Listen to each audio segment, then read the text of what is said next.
This is a message to my future self. Just want to make sure I'm recording this. I'm doing a lot of recollaboration and reformation of my paradigm around team and the principles of what makes a great team.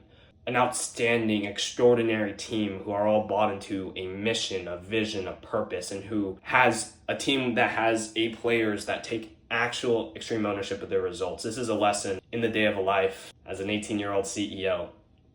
December 15, 2025 is today's date. And just hop off an awesome all hands huddle, we call them. It's with all members of our team. We have 9 people now on our team, which is actually crazy to say just out loud.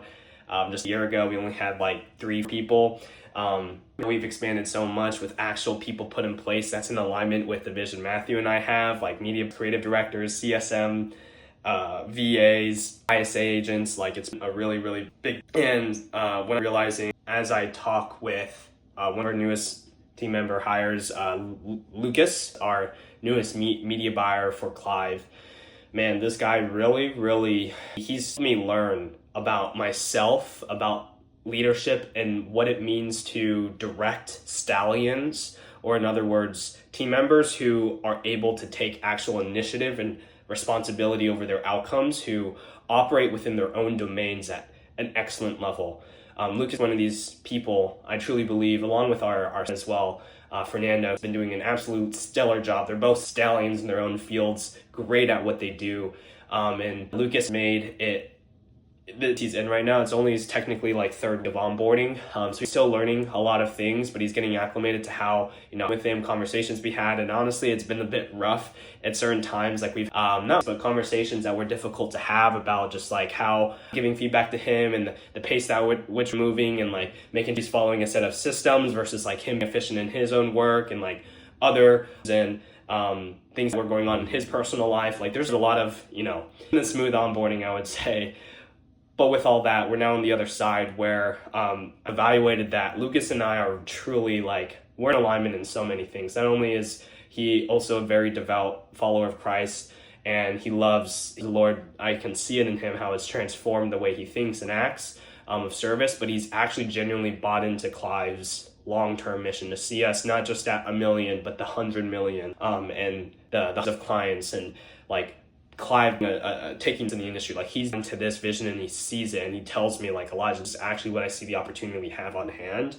And I can't on that level of that vision, I cannot delegate. In fact, I think this is a blessing, a gift from above, that it's a good thing. God has ordained a person in an integral role, which is keeping our accounts in KPI, a media buyer's job, to ensure that they have ownership, extreme ownership, being a CEO of their own domain, in their own role. So much so to the point where he was coming to me in today's morning huddle. I'm like, Elijah, he prayed us into the call because he wanted to make sure first, how he delivered it was well received and it was with understanding on my part.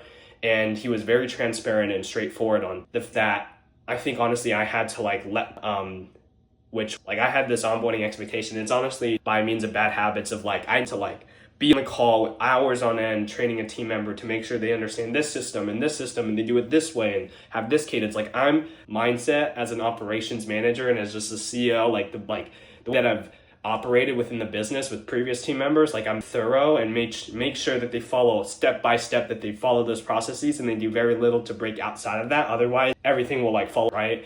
And Lucas has challenged me to think bit beyond this, of not completely disregard structure, because he agreed it's important and it's why I'm here, to things in place so that the machine are actually, but it's also about understanding how individually we work efficiently as team members and being adaptable. I had to learn how to be adaptable to adapt my way of thinking, my expectations on how a meeting should go or how a day should go. And that Lucas, he beautifully and gracefully presented a solution hey, instead of me, we over swipe meeting where it's I go this and copy and paste this in our swipe files, how I just do it myself, because this is how much I work. He's way better. How about I do it myself? You because we had to do this for 4 accounts, right? 4 accounts doing the same exact thing, basically copy and paste. It's like he's like, why don't I just do it on the first one? I ping you and we do a huddle and say, hey, this is what I did. Can you review this? I give him feedback. You did this right. You did this wrong. We do this next time and improve it. And then we do it again. And that way it's so much more streamlined. So our day, instead of me being on a very draining meeting, he made a very good point that like meeting usually just a complete waste of time, for being truly honest with ourselves, and it's draining. It's just like takes so much energy to just be on a call. There I was micromanaging him, I was babysitting him, which honestly was like, I think a habit that I've developed because I've had to micromanage, and with team members it felt like that way. Like if I didn't give them all that they needed, like they would still do something wrong. But I'm realizing with A players, it's not at all how they operate. They take extreme level of detail oriented and ownership that like, and take feedback seriously. Like I'm so much of the, like my right now is because of our previous media buyer, where I was so thorough in detail, and yet he still missed something, or like he made a mistake, and then all he says to me is like, oh, I'm sorry, it won't happen again, like I'm sure to do it next time. Like I get that habit in the last year and a half working with him. It's developed like this micromanaging tendency. But now I see like a true A player, like that's base level 1. That should be the standard. That should just be the expectations that they do their job right. Now it's that like, how can I equip them to operate at their highest level with their, fullest capabilities, at their fullest potential. And Lucas, like, wow, never had a team member like actually like, hey, let's do it this way. And I actually like, that's actually a good, very point. That's way more efficient than me just babysitting you. And then you did the same thing, like, hey, we're gonna do the deployment on the ads now.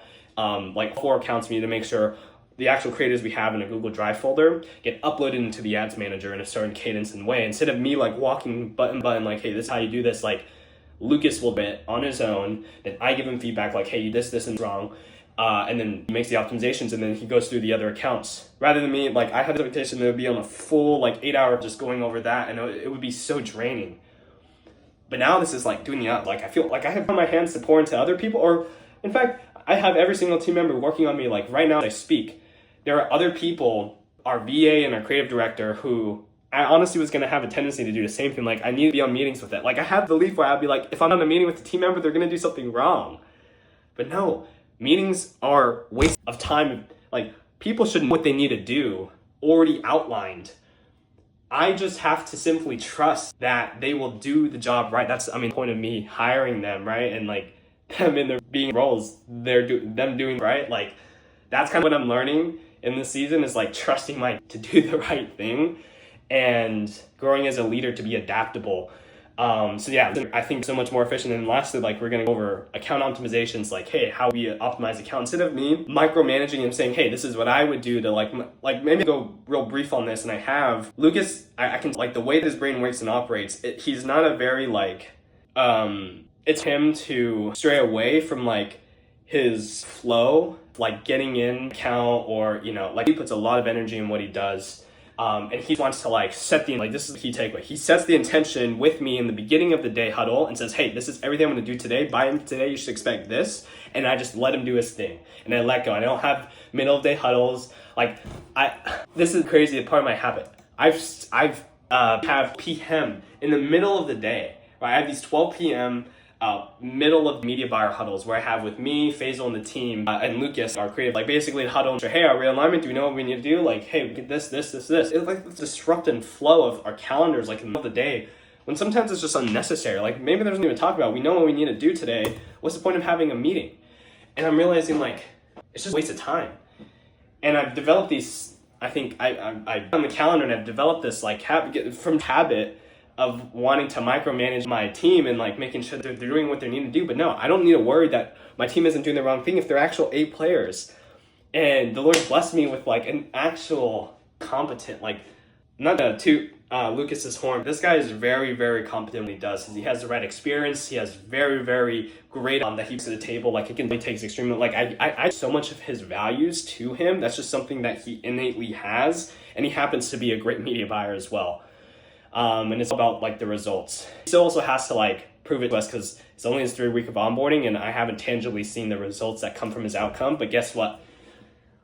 We look not to what is seen, but what is unseen, because what is seen is temporary and what is unseen is eternal. It's about the faith and hope about our futures, the Lord is doing something good. Me and have actually prayed a lot about this, about Lord favor upon Clive and doing the right thing.